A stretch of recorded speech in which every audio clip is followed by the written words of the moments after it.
This is Jordan Tower with JTNEWS. Well, as this Tupac movie approaches, we're hearing a lot of different stories about Tupac. This is how it usually is when a movie comes. Well, we got this story from Blood Pyru OG Mob James, okay? And he kind of sheds light, a lot of light on the whole situation with Tupac, Suge Knight, and how everything kind of played out.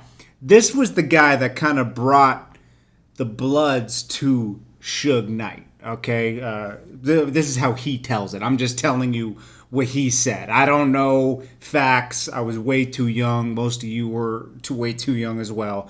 But this is supposedly the guy that brought Bloods to Death Row as protection. Okay, and eventually, Suge Knight and Pac felt untouchable with these guys around.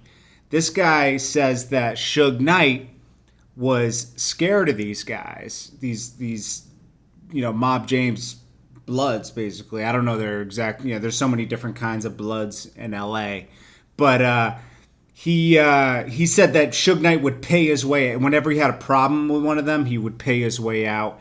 He said Pac kind of felt like he started getting like mob tattoos on him and stuff, and started acting like he was from the neighborhood, but they kind of went along with it because, they were getting paid from Death Row. They weren't having to rob and steal anymore. They were getting legitimate money, being protection for Death Row. And what happened was a problem between the Southside Crips and Mob James's gang, right? The Bloods, Pirus. There was a problem with chain snatching. I guess they were snatching chains. The Southside Crips, something kind of, there was some like fight that happened in the mall. I'm gonna be honest with you, like some of this I'm not quite familiar with, or it's been a while since I heard these stories and the timeline of events. But basically, Southside Crips and these Pirus were going at it over these chains and stuff, fighting every time they saw each other. Pac ran into one of these guys at the Mike Tyson fight in Vegas. Now, this problem was supposed to be between the Southside Crips and, Mob James's crew, right? Pirus, right?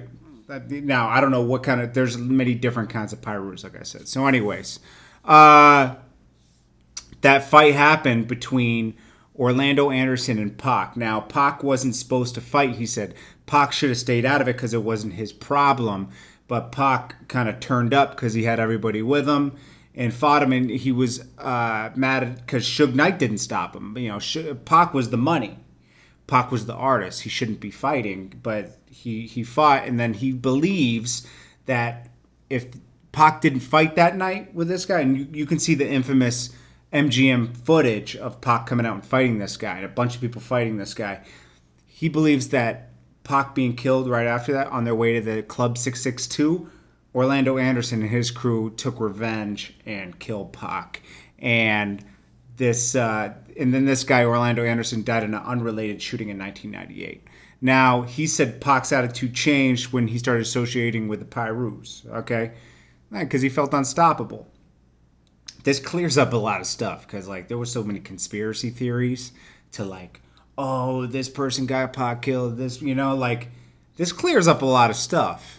And I believe what this guy's saying. When you can just see what somebody's saying and it just seems believable? This guy seems really believable. I'm going to link his full interview below. What do you guys think about it? It's crazy, man. This is, I don't know. This guy said, I'm doing this interview to expose the devil, meaning Suge Knight. Because he said Suge Knight's not a gangster. He's in there crying and everything. He can't handle being locked up and everything. So he's basically calling Suge out for not being a gangster. So, hey, we'll have to see, man. What do you guys think? Let me know. Get in the comments. Make sure you come out, hit the subscribe button. Go to jordantowerfilms.com for merchandise. Appreciate you guys. I'll check you on the next video. Make sure you hit that like button, too. Peace.